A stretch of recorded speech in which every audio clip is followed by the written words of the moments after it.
The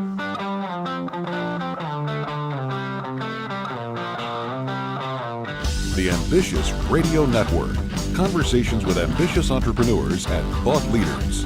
Are you an entrepreneur, startup junkie, or just someone interested in improving their leadership skills? If you're looking to be motivated, inspired, and uncover what it takes to get to the next level, listening to Ambitious Radio will be well worth the investment of your time. We have weekly engaging conversations with today's most influential thought leaders and entrepreneurs as they discuss their successes, failures, tipping points, and other priceless information that you can apply immediately after listening. Now, here's your host, Doug Parker. Welcome back to the Ambitious Radio Network. This is your host, Doug Parker, and today we're going to be speaking with Mike Faith. Mike is a serial entrepreneur and founder and CEO of Headsets.com, America's largest retailer of headsets. Headsets.com has made 3 appearances on the Inc. 500 fastest growing privately held companies in America and was twice voted as one of the best places to work in the Bay Area. Mike also started ReserveDinners.com, which holds dinners for celebrities with 100% of the proceeds going to charities. Recent guests of honor have included Sir Richard Branson and General John Abizaid. Mike is a vegan, a chess player, and a Segway polo player. Mike, welcome to the show, sir. What did I miss in the intro?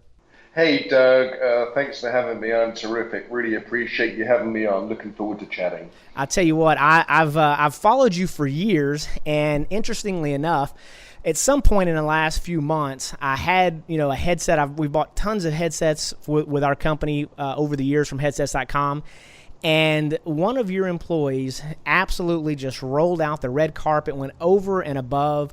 And I just started thinking, you know what? I've always been so impressed, with your company. And I thought, who better to have on the show than someone that's an entrepreneur out there making it happen, and his employees are following suit, speed of the leader, speed of the team. So I thought, I got to get this guy on the show. So I started kind of reaching out, got a hold of your assistant, and was able to connect a couple of dots. So I appreciate you coming on, and I'm honored because I want to learn, from what you're doing and how you're growing your businesses. And so let's before we jump into the business side of things, though, let's talk a little bit about you personally. I mean, where are you from? I can tell you got a little bit of an accent. Is that like a far out in the eastern part of the United States, or where is that? West Coast?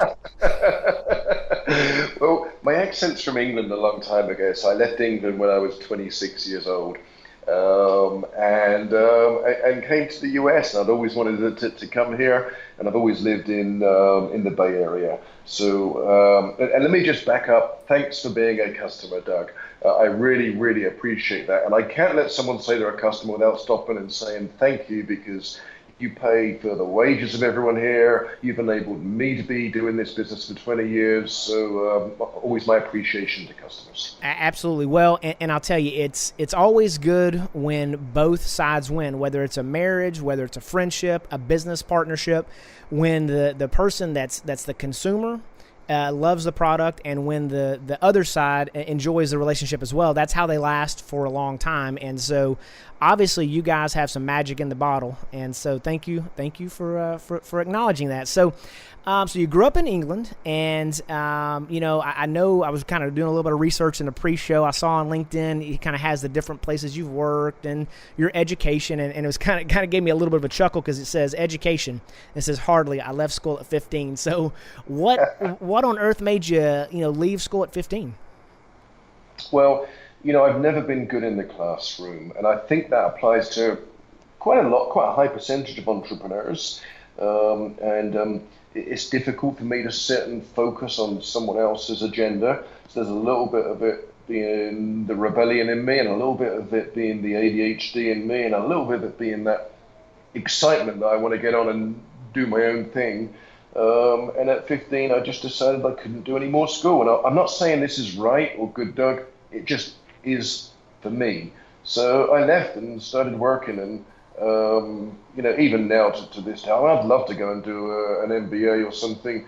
I'd really enjoy it. I find difficulty in following through in the order of things that someone else wanted to present, because I'd be thinking, I want to think about this and I want to talk about this. So it's just my strange personality that leads me to need to learn by doing and failure rather than learning from the classroom. Sure. And I found over the years some of the biggest strengths that we have in another scenario wind up being huge weaknesses. And I think, that nimbleness and figuring stuff out and doing it on your own, it makes you a great entrepreneur, but it doesn't make you a great student. And some people that are great students, they couldn't be an entrepreneur to save their life, and so it's just a different skill set that folks have that are in that entrepreneurial spirit. So, you grew up in England, 15, you decided, hey, that's it, I'm going to go to work. Now, what was your first job?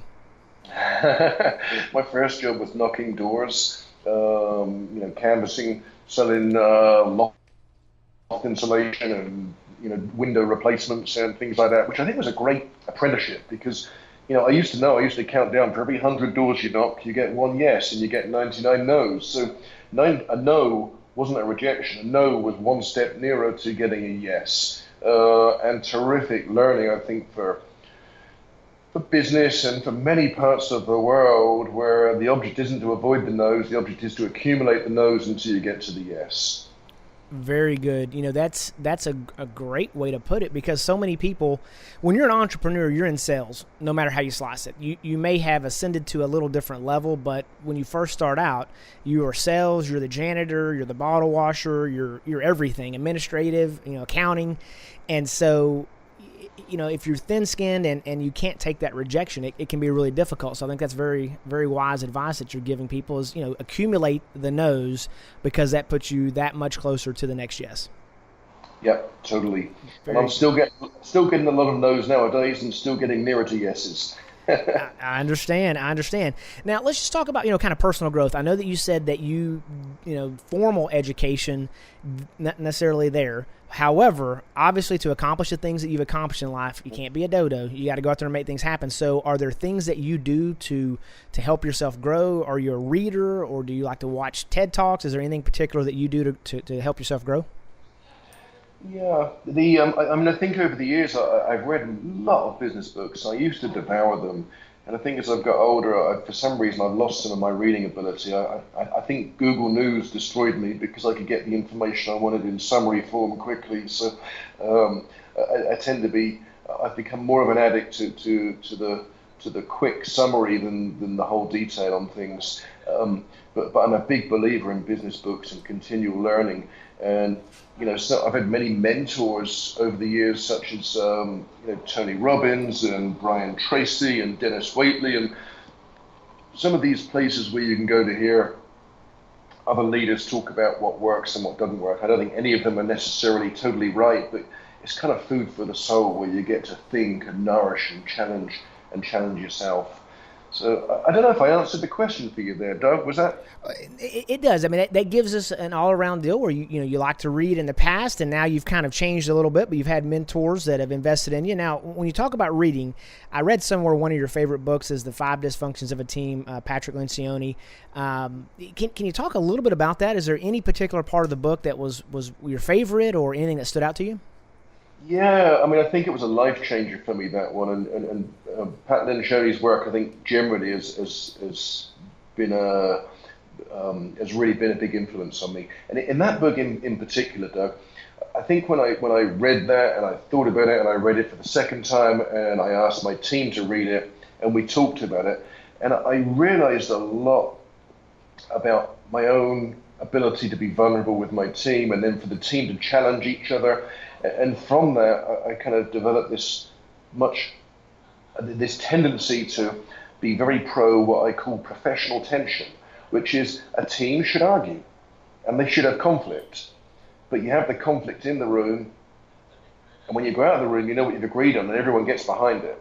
And so it really changed for me my thought of using my team as a sounding board and to be vulnerable with them and to talk about it, and for us all to be able to disagree and have our opinions, but then we get behind and we commit. And it's changed the way we do things at headsets.com and changed the way I kind of view teamwork generally, because I think in many companies, things aren't really said in the room, they're kind of said out of the room, and the time you say them is in the room, and that professional tension is healthy. Sure, absolutely. No, I love that book as well, and it gives you a different perspective, and it's told, for those who haven't read it, it kind of tells this fable, if you will, of these kind of made up people, but how they've, integrated some different things in a business, and how they've argued about stuff, but it gives you some practical ways to really handle stuff. So it really is a great read. And if you're in business, it talks about the 5 dysfunctions of a team and how to build a team. So it really is great information. Now, when it comes to like your personal habits, are there any personal habits that have led to your success that stand out to you? Personal habits. I think I can be a little bit obsessive about things, and I think that can be a problem, but it is often a core strength and a weakness of many entrepreneurs. So, I got obviously the obvious ones, like I've written goals and I focus on my goals. I can be tenacious, but I can get over-focused, which can be great because, like with the headsets market, I've been in it 20 years. I'm totally focused and committed to winning this market. I figure I've got another 20 or 30 years to go. Debt is a great exit strategy, I think. A much underrated or under-talked about exit strategy. And the kind of obsession I've got with achieving and winning in this is something which probably no one else in the industry has got, which gives me an advantage. Absolutely, and I love that. Death is a great exit strategy. The reality is I've interviewed many entrepreneurs, and so many of them, that is their exit strategy. Hey, I love what I'm doing. I'm going to continue to do it until I can't do it anymore, or until, God takes me out of this world, whatever the case is. So that is great information for our listeners. And, guys, if you like what you're hearing, you want to go back and check something out. Maybe it was a reference to a book or whatever that case may be. You can go to ambitiousradio.com. We'll put this information in the show notes. You can just put in Mike's name, Mike Faith, right there in the notes, and it'll pop up for you. Like us on Facebook, follow us on Twitter. Tune in after a brief word from our sponsors. We'll be talking more to Mike Faith about his career pursuits and his experience of becoming an ambitious entrepreneur right here on the Ambitious Radio Network.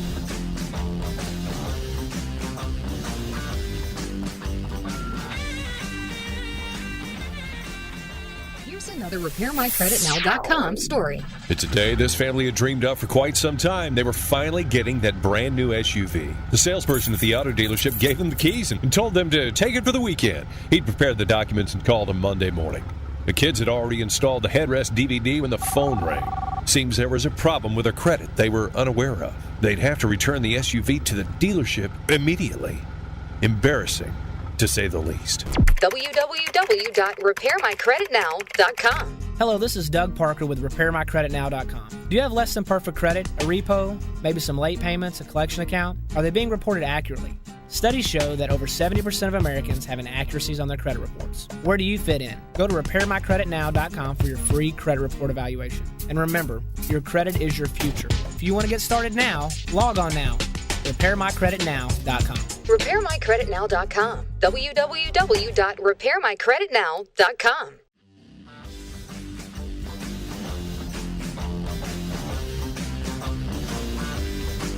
All right, we're back on the Ambitious Radio Network, and we've got Mike Faith with us today of Headsets.com, but he's doing so many more things, and I really want to talk about Headsets.com and some of the professional adventures that you've gone on. So can you tell us a little bit about how the business started, how you got into that business? Yes, of course, Doug. So by accident, like many things. So 20 years ago now, or almost 20 years, I was running another small business, a few $1 million a year, and we were using headsets, and they weren't great, and the quality wasn't great, and the service wasn't great. And I thought, this is wrong. If I can't get what I want, there must be an opportunity there. All I need is one data point, which is me, in order to make decisions, which of course statistically isn't great, but for many entrepreneurs, it's kind of how things happen. So I decided that there was an opportunity to do a better job of providing better headsets and better service. So I got into the headset business, and that was it. And it's 20 years this November. 20 years this November. So 2017 will be 20 years. What an accomplishment. So many businesses never make it past the first year or the first 3 years or 5 years, much less 10 or 20. So congrats on your success there. Now, in the beginning, were you more of just a retailer, or are you, because I noticed, for instance, I personally use the Sennheiser, the Office Runner, but it seems like it's kind of branded like it's like your headset. I've used that one for the past several years, but is that your headset that you had made, or can you talk about that at all? Yes, yes, of course. The Office Runner is our headset. It's manufactured by Sennheiser. It's unique to us. We spec'd it, and it's actually the best-selling Sennheiser headset. It's the best-selling wireless headset that there is out there on the market. And we generally look to either manufacture ourselves or go to manufacturers and say, this is the spec, and this is what we want, and this is what we're going to call it. So we create a unique product, which is what we want. And we've got a lot more data about what works and what doesn't work, and some of the nuances in headsets than anyone else, because we sell more headsets retail than and I say retail, it's over the web and over the phone, but to end users. We sell more headsets to end users than anyone else. So we get a lot more data. So we're in a good position to go back and spec exactly how we want something to work and look and feel and the whole experience for the end user. Sure, and not that this is a headsets.com commercial or anything, but again, I've used you guys for years. We've literally bought hundreds of headsets, but I've been so impressed with even the anybody that answers the phone. First of all, they're as friendly as anybody you'll ever meet in any kind of retail environment, but their knowledge base is unbelievable. You know, you've got a problem with a battery or whatever, they'll say, okay, hey, look, you need to turn it over, you need to push this little button with a paper clip or whatever, and they can get very specific with you and tell you exactly what to do, how to reset it, and then if that doesn't work, they'll run you through a couple other things, and then just the customer service that you guys are willing to do to ship a new headset out or next day something or whatever, it really makes it from a brand, you know, just loyalty standpoint. I mean, I don't even think about nothing else. I just go to headsets.com. I mean, that's when I think of a headset or if I need one or one of my employees, it's a no-brainer. And it really is just unbelievable what you've built there. Now, one of the other cool things is every time you guys send out a box, you know, with a headset in it, I've noticed that you put some little candies in there, like some Tootsie Rolls and a little sticker. Now, how did that come about? Let me just say, I know you said this wasn't an advert, but can you repeat all that twice more, please, Doug? Thank you. You're very complimentary, and I appreciate it. And the service is really important to us. I think over the long term, that's how customers are built, and that's how companies are built, by giving great service. And yeah, a couple of little things we do. I mean, sticker on every box. If you've been a customer since this long, since 2000 whatever, and then this box was packed with customer love by Bob or Mary or whoever, and then yeah, Tootsie Rolls in the package.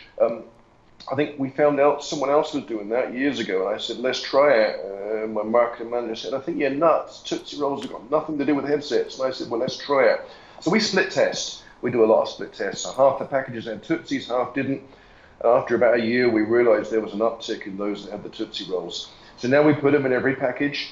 Some customers even just call us and say, can I get some more Tootsie Rolls?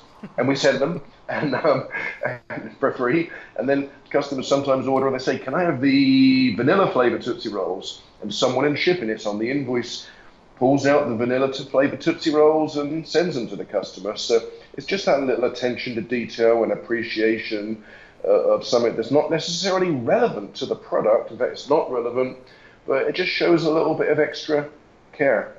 And we like to do that. And I really like that our shipping team takes such pride in that, yeah, we add Tootsie Rolls to every package. You know, that's interesting how people ask for that and how that works. Now, obviously, you said you do a lot of split testing, and so some of the stuff works and then some of it doesn't, and you stop doing it. Can you talk about maybe what one of your favorite failures were? Something that you kind of thought, this is what we're going to do. I've got my own individual testing. This is what we're doing. And then all of a sudden it kind of fell flat. Oh gosh, I mean, there's probably dozens or hundreds. I mean, we fail a lot more than we succeed. I'm not sure if I can think of a specific kind of spectacular one, Doug, or one that's particularly interesting. But I mean, I can tell you that one of our core values is always be testing. In sales, you have always be closing. ABC, we converted to always be testing, because we don't like the idea of closing or hard sales, but we do like the idea of trying different things. So in any week, there's 2, 3, 4, 5 tests going on somewhere in the organization, just like Tootsie's was a test, there's plenty others. And my ideas about what to test and what not are as bad as everyone else's. But the point is, if we try 10 things and we find one that works, that's a real win. So whereas our success ratio is low, our persistence is high, and we're always finding something else to just get that little edge. Very rarely do we get a huge winner, but often do we get winners that are enough that they're statistically valid, and therefore we do them. And that's kind of how we built the business, just by testing like that over the past 20 years. Gotcha. Now, you said, 15 years old, you leave school, you start working, and then you transition, and before you know it, 20 years or so ago, you founded headsets.com and become a full-blown entrepreneur. Talk about fears. When you're 15, you don't even know what you're afraid of. You just go do it because it seems like the right thing to do. But sometime between then and now, being an entrepreneur, can you talk about some of the fears that you've had and how you persevered or overcame those? Yes. I think most of my fears happen in the night for some reason, and maybe they do to all of us, I'm not sure. During the day, I'm so busy, I don't think I really fear much. I'm just moving on to the next thing. But at night in bed, I wake up and, I worry about, not only the world in general, but headsets in particular. And, what happens if someone comes out with a better headset at a lower price? What happens if someone's better at marketing than us? What happens if someone quits at work who's a key member of the team? So I think I've got no shortage of fears and apprehension and reasons not to do things. And then for some reason I get up in the morning and I go and I make decisions and I do it, and the fears kind of melt away. So I don't know how normal that process is, Doug, but that tends to be the way I work. And I've certainly been through some times early on when we couldn't afford to pay people and I couldn't make payroll, and I can remember going into the bathroom and just puking over it. And then coming out and having to smile and talk to people and say, hey, here we go, guys, let's go, it's great. And the fears are there, and sometimes they've been gut-wrenching. But the rewards are there too, and that's what makes it worth it. Sure. Well, in this business world that we live in, the goal is you're going to have losses. The goal is always to have more wins than losses, and so that it puts you in a win. If you have too many losses in a row, obviously it turns into a hobby, and you just can't make ends meet. But that fear, I think you're right. I think a lot of entrepreneurs, they compartmentalize, they block it out during the activities of the day, and they just push through. And then whether it's in the evenings or at nighttime, things slow down. They don't have activities to take their mind off of that, and then some of the reality sets in. Of, hey, this is out there, it's real, I got to figure out a way to get through it. So that's great information to share. And do you have any secrets on compartmentalizing it? Is there anything you do to obviously during the day you block it out? Is it just you just try to go back to sleep, or just wake up as early as you can and get back going again? Yeah, I think my little when I do get I call them night fears, and I think when I get it, Doug, my technique is I just kind of realized that in 200 million years' time, we're probably going to be just one ball of ice. Nothing's going to count. This is going to feel and be so irrelevant. No one's going to know what ever went on. So why does it really matter? So that's my way of kind of marginalizing the kind of ridiculous things I worry about at night. Hey, that makes sense. Everybody's looking and listening to this show for, ways to get through and to get to the entrepreneur state and be successful. So great information for our ambitious listeners. And again, guys, if you like what you hear, you can subscribe by texting the word ambitious to 69922.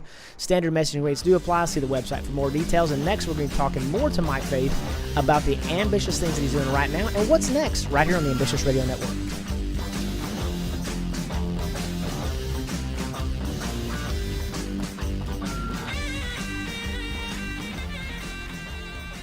Hey, ambitious listeners, you hear us interviewing entrepreneurs all the time, and there's a common theme. They want to be more productive and improve their communication. As an ambitious entrepreneur, you're always on the go. So turn your mobile phone into a business phone system with Grasshopper, the entrepreneur's phone system. The Ambitious Radio Network recently partnered with Grasshopper to offer our listeners a special discount. Log on to ambitiousradio.com and click on the Grasshopper banner in the bottom right-hand corner. Get a new business number or keep your current one. Sound professional with a main greeting and multiple extensions that forwards callers to your mobile phone or others in your organization. Get a toll-free number or local number for your business with multiple extensions. Set up each extension with custom call forwarding to any phone in the world. Get your voicemails emailed to you as an audio attachment or transcribe an email. Keep business calls separate from your personal calls. Plans start at $12 a month with a 30-day money-back guarantee. Remember to click on the Grasshopper banner at ambitiousradio.com for a special discount for our listeners. Join the over 150,000 small business owners that have stayed connected with Grasshopper. See how Grasshopper works? It's the entrepreneur's phone system. Turn the world into your office.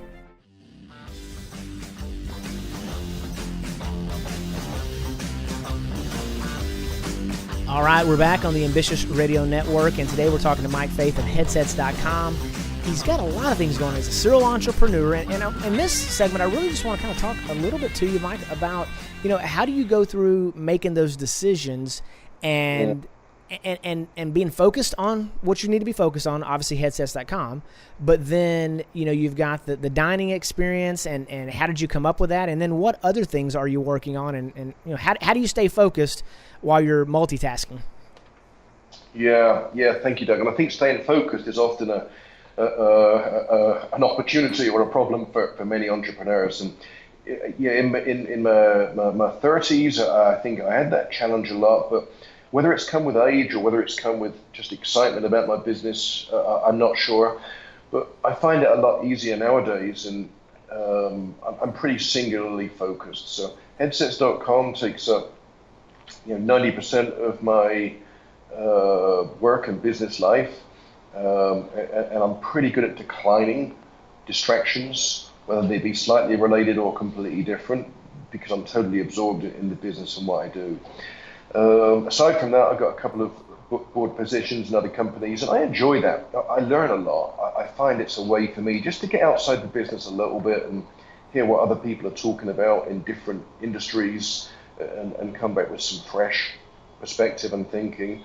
And then you mentioned my reserve dinners, where I host dinners for celebrities and then pass the money to their charities. And I do that just as a kind of fun way to meet some celebrities myself, and just host good friends together and do a little bit of charity work. So, but that takes up a small portion of my time.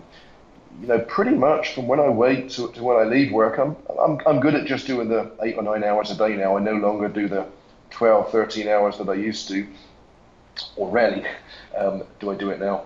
But I'm pretty good at, during those times, my mind is naturally focused on how do I pursue, improve Headsets.com so we can end up dominating the headsets market. Very good. Now, with the dining experience, how did that come about? I mean, what made you think, this is something that I can do to meet some celebrities, to contribute to their charities and mingle with friends? But how did that first come about? And tell us about maybe the first one that you did. Yeah, sure. First one I did was 2006 with Sir Richard Branson, and I'd written notes to him for a few years, and he'd kindly written back, and he was coming to San Francisco, and said, "Hey, I'm coming in, and I'll be happy to say hi." And I said, "Well, let's have dinner, and perhaps I can invite some friends, and we'll raise some money for your charity." And he said yes, and that's what I did. And we did that, and I got a bunch of friends, one dinner table, 15 people, and I thought, this is a good model. This works. Why don't I do this again? So every couple or so years since, I've done it with someone else, and invited friends along, and just donated the money to charity. So as always, stumbled into it by accident, thought it was good, and if it's good, why not do more of it? Absolutely. No, I love that. That's really, part of the reason why I do this show is because I get to visit and learn from other people, and I'm doing a little bit of research on everyone, and then I get to have a conversation, and I, just make all these notes as we're going through the conversation. And, I think that's a great deal. Now, what kind of rhythm, you said it's every couple years, or is it something that you're doing more frequently than that on the dinners? It's every 2 or 3 years. It depends when I get someone, or I meet someone, or I think that would make an interesting person to do a dinner with. So it's a really small part of my time. It's not a focus. It's just one of those fun things when the right opportunity comes along. Very good, very good. Well, it seems very interesting. Obviously, your guest. I mean, you start off the first one with Sir Richard Branson. I mean, that's a pretty, that's a pretty powerful pull there. So, obviously, the letters, worked over the years there. Now, we talked a bit about mentoring in the first segment, and you mentioned a couple of folks. I think Tony Robbins and Dennis Waitley. Are those mentorships where you're kind of listening to things that they're putting out and out in the public, or is it a closer mentor-mentee relationship than that? It's the public one. Perhaps I should have explained that, but it's just been reading their books and listening to their tapes and watching some of the videos, and I think powerful stuff, powerful food for the mind. That's really kind of over time changed my outlook and helped me take the right positive outlook, and also learn things that have influenced the way I go about treating others and treating myself as well. Sure. Well, and I'm glad that we talked about that a little bit, because so many people they may feel intimidated to reach out to a Sir Richard Branson. I mean, that's a huge. You got to have some confidence to write that letter. But there are a lot of things that you can do and go into research, whether it's, at this point in life, YouTube, as easy it is to access information on YouTube, or go buy CDs or MP3s or whatever today's technology is. You can gain a ton of information out there with little or no cost. And I look at it the same way. Zig Ziglar, I've said it a million times, was a mentor to me. And in the beginning, it was just from listening to his tapes at that time. And then it got to CDs, and I went to a couple seminars and was able to go to the Born to Win, week-long seminar, and then spend some time with him personally. And then ultimately, two of his proteges are great friends of mine that we developed out of that. So his fingerprints are all over my life. But it started out just like you had said, where you're just listening to the information that's publicly available out there. So let's talk about drive for just a minute. We've got a little bit of time left on this segment. What drives you? I mean, what intrinsically just motivates you to go out there and do it? You said you used to work the 12, 13, 14 hours, whatever the case is. Now you've gotten it seemingly a little bit more into a balance. But what drives you to get up 20 years later and, hey, so as much as I love me some headsets.com, and I love the headsets, and they're really good and convenient to me, a lot of people might not think they're like the sexiest thing to be out there, doing, right? So, they're headsets. So what is it that really intrigues you about headsets? It's not like saving baby seals necessarily. Yeah, right. And it's funny because I just had some candidates in today and went for interview here, and I usually like to do the tour myself if I'm here, just because I still enjoy doing it. And I say the same word. I say, look, this isn't the sexiest thing you can do. It's headsets. It's not saving the world or anything. But what counts is what we do for the customers and what we do for each other. So what motivates me? It motivates me to do the right thing. It motivates me to feel that we've got a growing company. It motivates me that we're going to win, and in 20 or 30 years' time, we're going to own this industry. And I think that part is just my competitive instinct, Doug, that just makes me want to do that. And then what also motivates me is helping others learn and grow. So one of our core values is to learn and grow as individuals within the company. And whether people are here for 6 months or 6 years or 30 years, it's important to me that they lead with every chance possible of being a better person and a little bit smarter, or maybe a lot smarter. So that one's a big motivator for me, which I think wasn't in the early years. In the early years, I think I was much more motivated by just cash. And now it's like, I mean, the profitability is important, but it's one of many factors that motivates me to do my best every day and come to work every day and do the right thing every day. Very good. Now, when we started off the segment, we were kind of talking about what's next, and a lot of times for the quote unquote serial entrepreneur, it may be a new project. Sometimes those can be discussed, sometimes they can't, and sometimes it's to do with taking their current business to another level. But are there any things that you can publicly discuss that are kind of on the radar or on the agenda that are out there that you'd either like to go do or maybe are in the process of working on now? Yeah, and I think one of the things for us is to have a higher percentage of our products that are uniquely ours. So we introduced a brand earlier this year, Lightner headsets. It already represents 12% of our business. Terrific headsets, we've got the position right and the branding right. Over time, that'll grow to 40 or 50% of our business. So that's our big project right now. I'm totally absorbed by it, totally enthralled by it, excited by it. And every day when I get up in the morning, I think, what can I do today to enhance and improve the penetration of that brand? And that's one of those obsessive things, going back to the obsessive as well, where I'm obsessed that the first thing I do in the morning when I get up is I stop and just sit on the end of my bed and I spend 10 minutes doing that. And I think that sort of obsession, ultimately, it's really hard for that not to lead to excellent results. Absolutely. No, that is really, really great stuff. And we're right at the end of this segment. I actually got a couple more questions, but I'm going to carry them over to the next segment so we can squeeze them in there. It's Ambitious Times here on the Ambitious Radio Network. Love hearing what Mike Faith is saying from headsets.com. Great information. I'm taking so many notes. And next, we're going to hear a little bit about what he does to recharge his ambitious body, mind, and spirit. We're right here on the Ambitious Radio Network.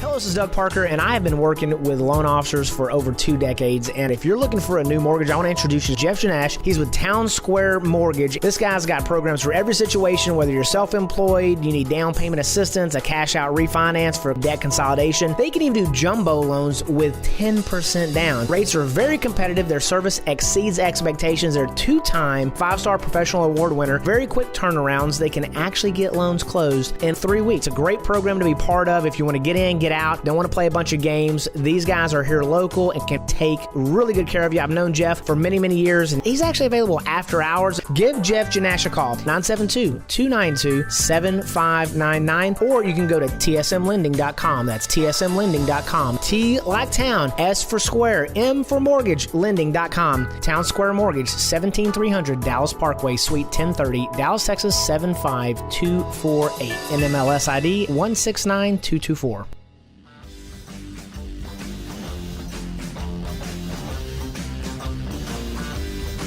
All right, we're back on the Ambitious Radio Network, and it's hard to believe that we've already gone through 3/4 of the show. Mike and I were just talking in the break, and it's flowing nicely between us as far as our conversation's going. Hopefully you guys are enjoying it as well. Mike Faith with headsets.com is here with us, and we're going to talk about how he recharges his ambitious body, mind, and spirit. He talked about in the last segment, as we were kind of wrapping up, about how he starts his morning off. And let's talk about just kind of like your daily routine. I mean, what time do you get up in the morning? Is it a consistent time? How much sleep do you get? What's your daily rhythm? Sure. And I wish I had a consistent time, but I usually get up sometime between 3 o'clock and 7 o'clock. It just depends when that mind of mine gets going, and I guess I feel enough recharge. And depending on where between there I get up, I mean, sometimes I'll run in straight to the office. Sometimes I'll go to the gym and work out. Other times I'll just take it slow and think about my day and spend a bit of time in more of a slow meditative mood. And I admire people. I think it was Jack Dorsey I met last year and listened to, and he's got this great routine. He doesn't look at email, and he always does this exercise routine. I thought that's great, but unfortunately it's not me. So I've got more of a varied one, but that works for me and my rhythm. Yep. I interviewed John Lee Dumas of Entrepreneur on Fire a while back, and that was one of the things he talked about was OPA, other people's agenda. So he starts off his day, no emails, no text, doesn't even look at his phone, and he takes those first couple hours to get going. And I was kind of like you. I'm like, man, that's great that he can do that.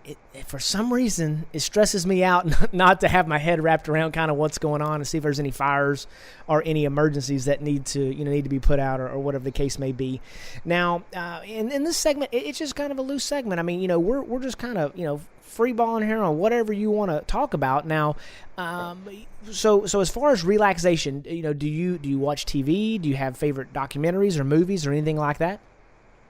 Yeah, I'm not much of a TV fan. I did get addicted to Breaking Bad last year, and I like House of Cards, some of those series, but I'm generally not a TV person. I go through different kind of periods and obsessions. So my latest one, I'm back to chess again, online chess. I really enjoy it. I'll play, I've probably got 20 or 30 games on the go, and you make a move on each game. And I just enjoy the strategy and the fun and the learning. I'd like to be really good at it. I'm not, but I enjoy it. So now and again, it's good for me to find something, Doug, where I'm not going to make money at it. I'm not trying to be the best at it. I'm just doing it because I enjoy it. And I don't find a lot of things like that, but chess is one of my current ones. And then I'm fortunate enough to live on a houseboat in Sausalito. I spend my time between Sausalito, which is near San Francisco on the bay, and Nashville in Tennessee.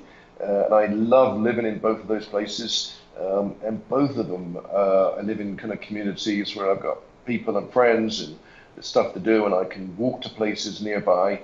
So I find I get plenty of relaxation time just in the places where I live, which is really good for me in that I can leave the office and go home and feel in a pretty relaxed state pretty easily. But I'm never totally not thinking about work. I can leave email alone, I can leave my text alone, but yeah, as part of an entrepreneur, I think most of us have always got something to do with work in the back of our minds, and that's kind of maybe how we relax as well, as strange as it sounds. It doesn't sound strange, and I go through peaks and valleys, if you will, or sometimes I'm better at it than others. But I just got back from a trip to Cabo, and I didn't do a good job of unplugging, and my wife was there with me, and my brain was on a different track than hers was, and I probably got in a little bit of trouble because it was all business, even though I was on vacation for the first 5 days. And so unplugging and going through that, I get it, but you're right.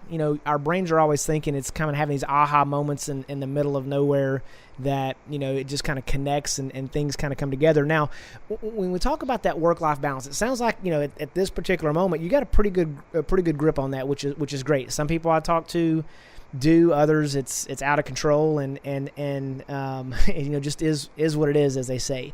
But at what point do you feel like you were able to kind of get it back under control of that 8 to 9 hour work day?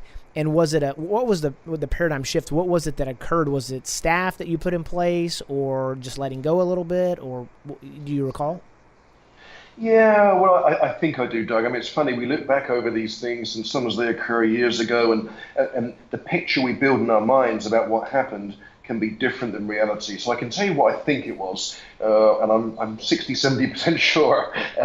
And that's, I think I learned partly to trust my team more, and partly I think I got to the stage where there were people around me who cared as much about getting it right as I did. And it didn't mean they'd make the same decision as me, but their intent and desire to get it right was as strong as mine. And I think when I started to get to that point, I was able to relax, knowing that they cared. Their standards were as high as mine, if not higher. They were as obsessed as mine about their own particular job as I was about the whole company. And I could trust them. I could trust that their intent was right and what the information they shared would be good. And I think those were the keys for me. And it took a long time to get to that stage. And I think getting to that stage was a breakthrough for me in being able to relax a bit and being able to think a little bit clearer and being able to let go and let other people take the reins sometimes. Makes sense. And that's that entrepreneurial maturation process, because when you first get started, you're doing everything and you are the best at everything because you're the only one doing it. And then you start assembling your team, and it's kind of hard to let loose of those little babies, that you've created and let someone else take them over. But as you get the right people in place and you get that people, I haven't heard it explained that way before, but I absolutely wrote that down, that you found people that they cared as much about doing it the right way as you did.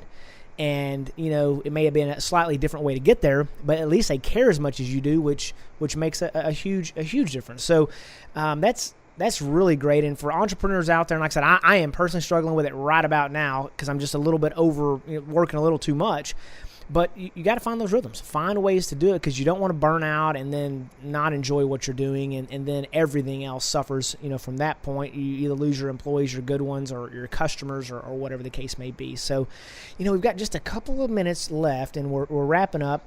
I know you mentioned that you're kind of on this little perma vacation, if you will, where you got the houseboat, and then you got, the Tennessee or Nashville living. Are there any places that you go on vacation or to truly unplug, or do you like to meditate, anything along those lines? Well, I think I've got this, as you put it, perma vacation. And I mean, I travel a lot. I just came back from Ireland and Switzerland. Those were business things. I'm involved in EO, Entrepreneurs Organization, so I do a lot of trips with them.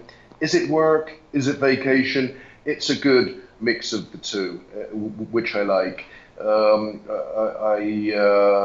get overseas a few times a year, so I don't have one of those kind of spiritual vacation spots where I go, but I am lucky that I get to have plenty of travel, which I enjoy, even though there's usually a business element, and it gives me the right amount of balance, because I'm still, when I'm there, I'm with friends, or I'm meeting friends, and I'm enjoying myself. I'm getting to exchange ideas. If I'm talking business, as strange as it is, and maybe as sad as it is, according to some people, but for me it works, Doug, that if I'm talking business, but talking business with friends and people I like, that's the kind of vacation in itself, and I get to do it a lot. So I'm a lucky guy. Absolutely. Well, and I think you mentioned the Entrepreneur Organization. Vern Harnish, which was one of the founders of that organization, was on the show several episodes ago. And it's amazing how many different people that I talk to that I'm going after. And it's not like I'm looking at like an alumni list of entrepreneurs organizations, but it seems like a lot of the people that I want to have on the show happen to have been part of that. So it's really cool seeing, how many people have either quote unquote come out of that organization, or are the type of people that become part of that organization that our listeners love to hear from. Well, we're wrapping up the show. I'm so appreciative of you taking the time. I know how busy you are, just to come in and spend some time with our listeners. If folks wanted to engage with you, what's the best way to do that? Headsets.com, of course, is our website. Always happy to share my email, mike@headsets.com. And Mike Faith, I've got a website or LinkedIn. Those are the best ways. Always happy to say hi. Cool. Well, again, thank you so much. I've got just all kinds of notes. I can't wait to go back in and read my scribble and clean it up a little bit so I can review the notes from it. We really appreciate you. We couldn't do it without our great guests coming on the show, and we couldn't do it without our sponsors. Ambitious Radio is really only here to support the guests, to support the listeners, and our sponsors. So tune in on Saturdays to Ambitious Radio, where we interview thought leaders and exciting entrepreneurs changing the faces of their organizations. Remember, you can make money or you can make excuses, but you cannot make both. So go out there and be ambitious.